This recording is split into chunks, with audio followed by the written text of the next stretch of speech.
ও এইবার বুঝতে পেরেছি।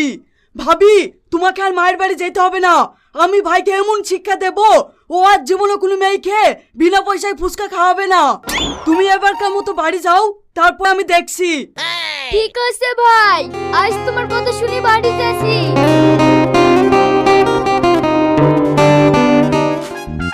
ও ভাই, তোমার ফুচকায় না বিশাল রস। কি ব্যাপার গো, আজ দুদিন ধরে দেখছি তুমি আমার কাছে ফুচকা খাচ্ছ আর কি মারছো। তোমার বাড়ি কোথায় গো? আমার বাড়ি অনেক দূরে, আমি এ বাড়িতে বেড়াতে এসেছি। তোমার এই ফুচকা তো খুব সুন্দর, কে বানায়? বাড়িতে বউ আছে নাকি? না না, আমি নিজেই তৈরি করি, এখন আমি বিয়ে করিনি। তাই নাকি? তাহলে তোমার যে বউ হবে তার তো সুখে শেষ হবে না। হ্যাঁ, সবাই আমার ফুচকা খাওয়ার লাগি আমাকে